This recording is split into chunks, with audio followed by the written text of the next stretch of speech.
Vileišių rūmai jaukiai įsikūrė Vilniuje šalia Šventojo Petro ir Povilo bažnyčios, perlipo į antrą savo gyvavimo šimtmetį. Petras Vileišis, ieškodamas vietos savo šeimos namų statybai, šią kaiminystę šalia šventovės pasirinko neatsitiktinai. Puiki bažnyčia dar jo patrono Šventojo Petro vardu, statydinta paties didiko Kazimiero Paco, turėjo būti tinkama vieta.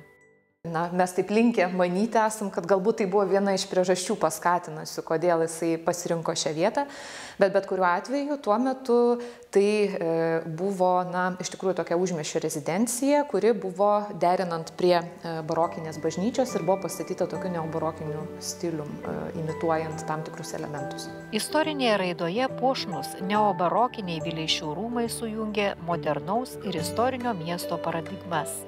Ir tai tapo ne tik įspūdingų rūmų ansamblių, istorijos paminklu, bet ir lietuvių kultūros fenomenu, susijusiu su atgimstančios modernios lietuvių tautos formavimosi etapais. Pats kompleksas pastatų ir visas sklypas buvo sumanytas kaip vientisas, buvo sumanytas, kad už jo toliau eis glausis kitas namas, taip suprojektuotas prie pats sklypo ribos. Deja, laikai keitėsi, atėjo karai, nieks nebeinvestavo ir tik sovietmetį Antakalnio 8 numeriu pažymėtas namas jau buvo pokarį pastatytas rašytojams. Bet visiškai kitoks, atitolęs ir, žodžiu, ta graži prijungto priemiesčio prie miesto vizija naujos gatvės taip ir liko realizuota tik tai Vileišio rūmų, Petro Vileišio rūmų pastatymu. Petras Vileišis, talentingas inžinierius, tikėdamas, kad carinė rusinimo valdžia nebus ilgaamžė, su žmona ir vaikais apsigyveno Vilniuje, atsiveždamas savo įspūdingas santaupas, uždirbtas Rusijoje tiesiant tiltus, ir turėjo aiškų planą, kaip sulietuvinti nutautėjusi Vilnių.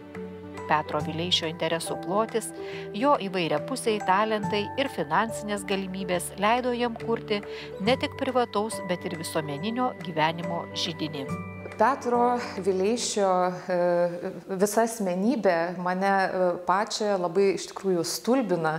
Vien dėl to, kad tokio altruizmo, žmogaus, tokio altruisto reikėtų išties paieškoti net ir tuometinėje Lietuvos visuomenėje, kuri iš tikrųjų buvo nukreipta į tą, kaip pasakyti, tautos dvasios gaivinimą. Ir Petro Vileišio, galima sakyti, visos santaupos ėjo lietuvybės skatinimui, lietuvybės formavimui Vilniaus krašte, kuris, kaip žinome, buvo daugiatautis, bet lietuvių jame buvo mažuma. Ir jo realiai, kaip galima sakyti, tai, ką jis iš tikrųjų savo leido, savo ir savo šeimai, tai buvo pasistatyti šituos rūmus, šitą kompleksą rūmų, nes daugiau viskas buvo visuomenės labui. Vileišių rūmai pagrindiniai iš tikrųjų jie yra mažesni už šį pastatą, nes šis pastatas buvo Vileišio vizijoje numatytas kaip skirtas visuomeniai tuometiniai, kurioje čia buvo Rusija įsikūrusi ir Vilniaus žinių spaustuvė. Šitame pirmame aukšte buvo redakcija, antrame aukšte mūsų vyko pirmoji lietuvių dailės paroda. Visas išplanavimas šito iš tikrųjų pastato yra susijęs ir su tuo, kad jis rėmė grįžusius lietuvius, kurie grįždavo iš Rusijos imperijos ir tiesiog, kad įsikabinti į gyvenimą, čia irgi būdavo pirmoji ta vieta, kurie tai galėdavo daryti. Vienas iš ansamblio pastatų, namas prie gatvės, didesnis už šeimai skirtus rūmus, buvo paskirtas nuomai ir lietuviškoms organizacijoms, laikraščio leidyklai. Pačiuose rūmuose buvo įrengta 16 kambarių, pusrūsyje ir mansardoje patalpos tarnams, pagalbinis pastatas skirtas arklidėms ir arklininko butui. Dideli užmojai kainavo didelės investicijas. Vien savo lėšomis nebūtų įmanoma įgyvendinti tokių planų. Tad teko Vileišiui imti paskolą ir įsipareigoti bankui.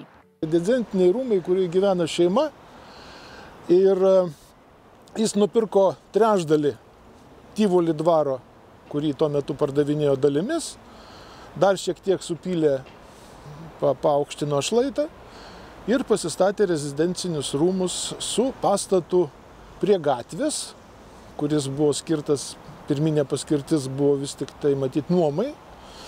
Vienas didelis būtas per visą aukštą, nes Vilniuje trūko didelių būtų, kuriuose jis iki tol ir pats gyveno, atvažiavęs į Vilnių 1898 metais. Gyveno Jurgio prospekte viešbutyje, gyveno Jurgio prospekte našlės Jelenskojos name, nuomojosi 8 kambarių butą, nes šeima buvo didelė, buvo tarnai, kurie padėjo žmonai tvarkyti su 6 vaikais. Taip, kad iš tikrųjų ir šeima buvo didelė, poreikiai buvo dideli ir buvo už ką. Patys rūmai jau statyti ne iš to milijono, apie kurį visi šneka. Jie jau statyti iš esmės iš kreditinių lėšų, bet vėlgi, koks lietuvis būtų priimtas ir gavęs tokią paskolą, jeigu ne Vileišis. Ko gero vienintelis Vilniuje. Na ir aišku skolos ir paskui jau 1908 metais Vilniaus žinių skolos jį priverčia važiuoti vėl dirbti, užsidirbti. Jis to nebijo, sako, kokia problema, aš dabar tiesiog dokumentaliai, reiškia, net nesimboliškai minta sausa duona, skolingas Jonui Basanavičiui, kuris pajautęs, kad Petras neturi pinigų irgi toj pat prašo gražinti skolą, nebelaukdamas. Ir šitie rūmai tikrai jam buvo didelė investicija. Petras Vileišis, paskatinęs architektą Augustą Kleiną sukurti net kelis projekto variantus, statybų metu techninės priežiūros ėmėsi pats, nes turėjo nemažai praktinių kelių ir tiltų inžinieriaus įgūdžių, kuriuos galėjo sėkmingai pritaikyti.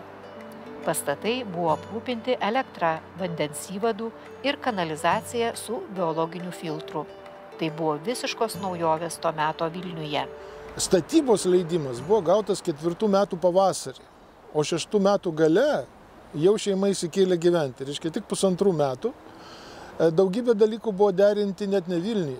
Pavyzdžiui, biologinio valymo įrengimai, apie kuriuos visi taip vis vienu žodžiu užsimena, bet toliau nutyla. Tai irgi yra duomenų, kad buvo derinti būtent Peterburge, nes ten buvo Gutkovo firma, kuri tos vietinės kanalizacijas buvo pradėjusi diegti tose objektuose, kuriuose buvo daug nuotekų.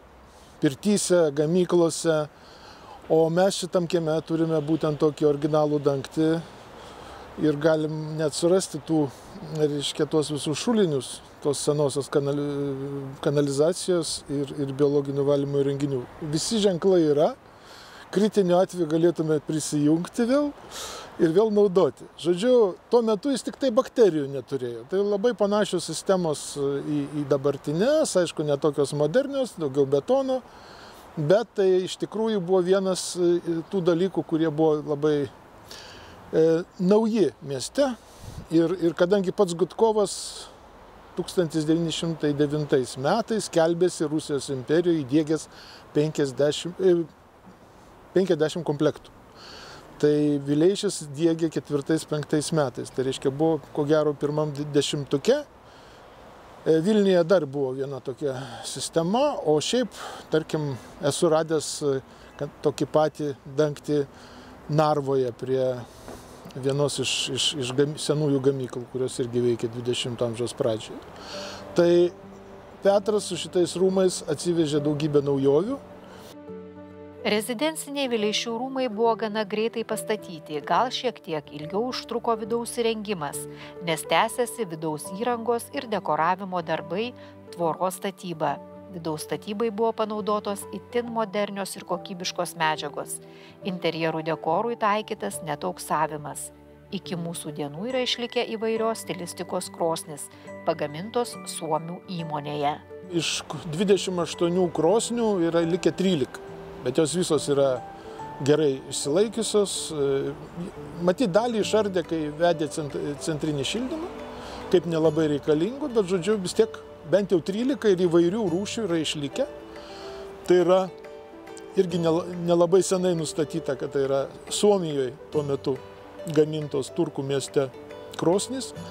Yra katalogai to fabriko. Tas fabrikas buvo uždarytas 1957 metais. o kai kurios šituose rūmuose esančios krosnys yra unikalios fiziniu pavidalu randamos tik čia. Tai, žodžiu, ne tik gražios, bet retus, gerai išsilaikė. Įdomu tai, kad Vileišio geležies dirbinių gamykla Vilijos vardu gamino ne tik metalinės konstrukcijas tokiems objektams kaip Halės turgavietė, Žvėryno tiltas, miesto elektrinė, bet ir nesant didesnių užsakymų, darbininkai kaldavo kryžius, vartus, balkonų ir laiptų turėklus, kitus dailiuosius metalo dirbinius, kuriuos ir galime pamatyti Vileišių rūmuose. Puošniai iškalinėtą šviestuvą ir metalinius stovus gėlėms padovanojo dirbtuvių darbininkai įkurtuvių proga.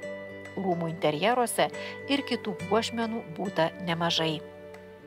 Interjero medžiagos, aišku, neobarokinė puošyba išorinių sienų ir secesinė vidinių erdvių.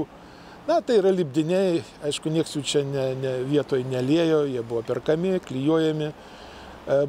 Plytelės grindų, jeigu galim irgi faktiškai sakyti, labai aiškiai, kad jos buvo vežamos, tarkim, iš Palestinos.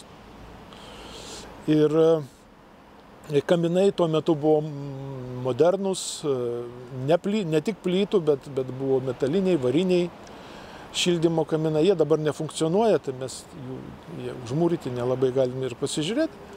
Kaip ir krosnis nefunkcionuoja dėl priešgaisrinių reikalavimų, bet tas grožis, kuris yra išlikęs, jis yra visas, kaip sakant, prieš gerą dešimtmetį rekonstruotose rūmuose atvertas. Nors iš tikrųjų, kaip ir galim pastebėti, kad pastoviai vis tie rūmai būdavo prižiūrimi, atnaujinami, tarkim, 1997-2008 restauratoriai atnaujino auksinius ornamentus, kurie yra ant lubų. Tai rūmai prižiūrimi, kiek galim prižiūrimi ir, ta prasme, valdžia rūpinasi irgi. Ir, malonu, kad jie funkcionuoja. Archyvuose išlikė daug Vileišio rūmų statybos brėžinių. Neobarokinės stilistikos namo prie gatvės fasadų brėžiniai taip pat buvo parengti architekto Kleino. Ūkinio pastato fasadui pradinėme eskize architektas taikė vadinamąjį plytų stilių. Architektas užsakė ir viso sklypo sutvarkymo planą.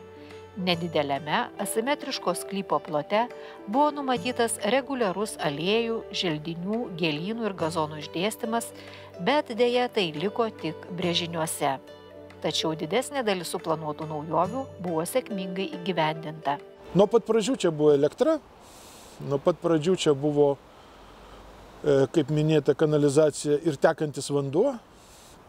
Yra išlikęs tas vilnietiškas pasakojimas, kad pirmoji ponia, kuri Vilniuje turėjo vonę su tekančiu vandeniu, tai buvo ponia Vileišienė. Kas čia dar tokio įdomesnio?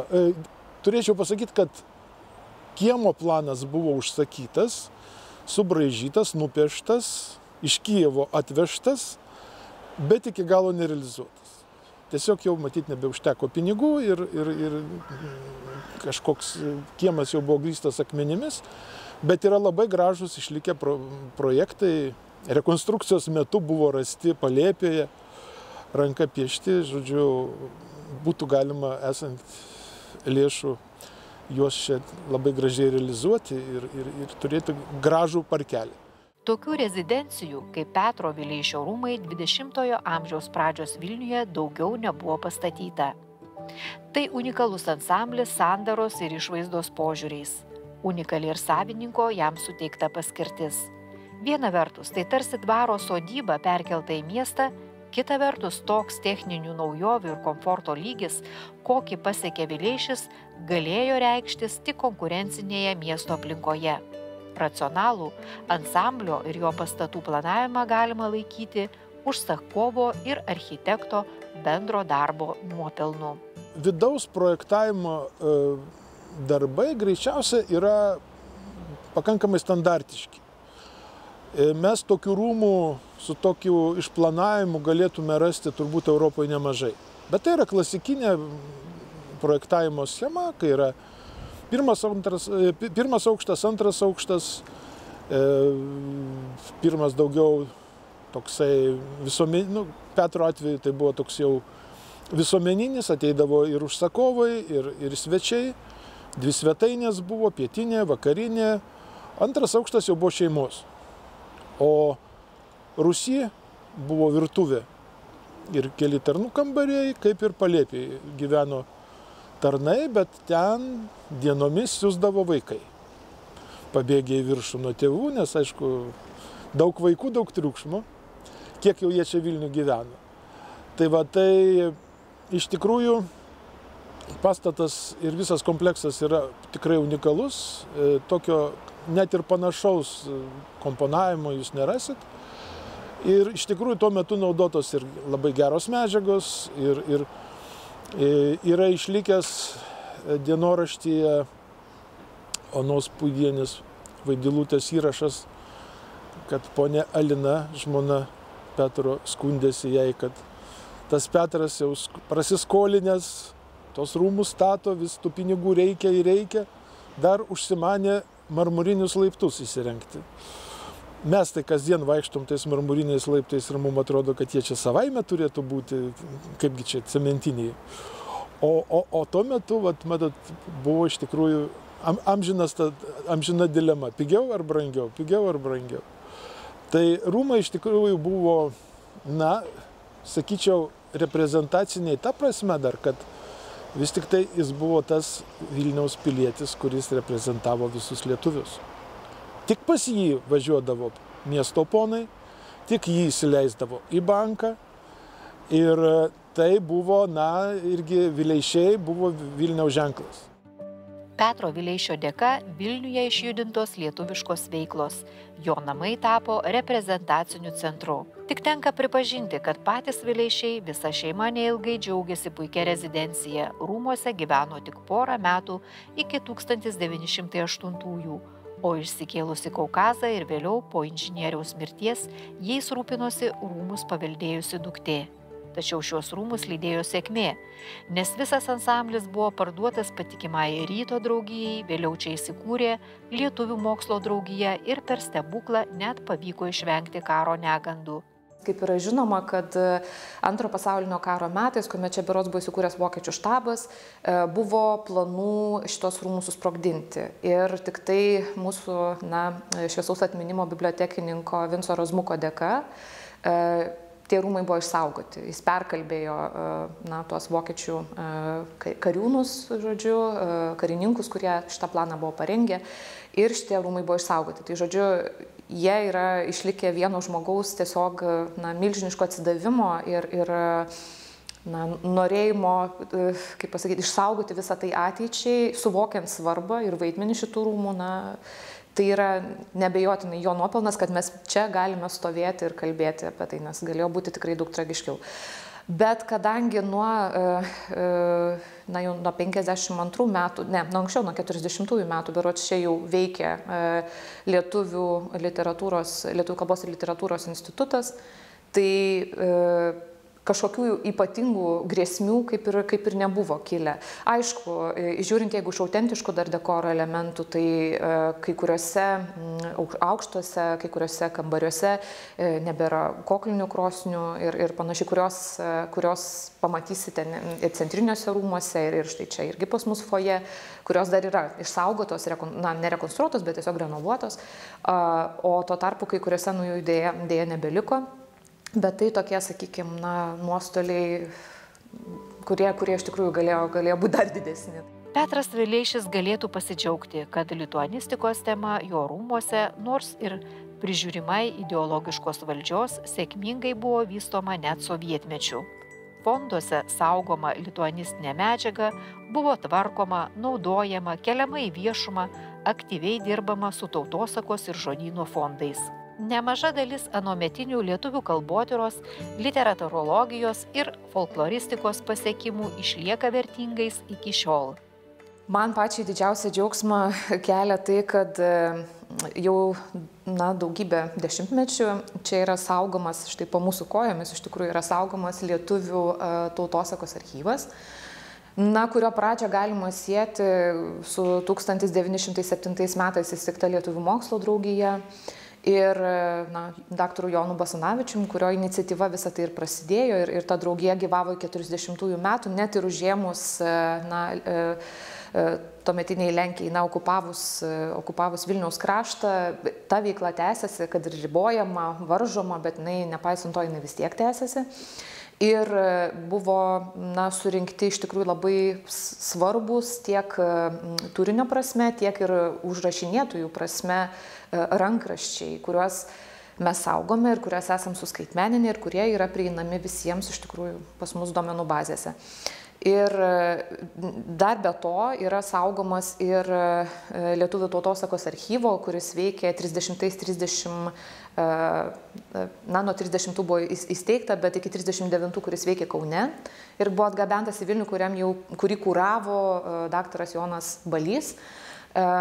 Ir tai yra irgi labai didelis indėlis į ir lietuvybės, ir apskritai lietuvių folkloristikos tą visą lauką, nes būtent tarpukariu buvo surinkti didžiuliai kiekiai tautosakos.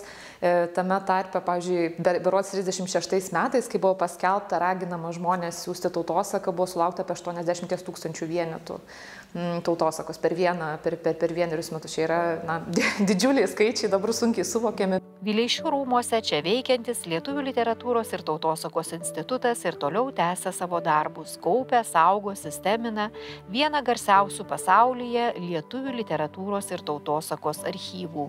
Susipažinti su šiuo paveldu ir jo tyrimais turi galimybę kiekvienas, bet pradžiai verta užsukti į rūmus gyvai, nes vartai atverti nuo pat ryto.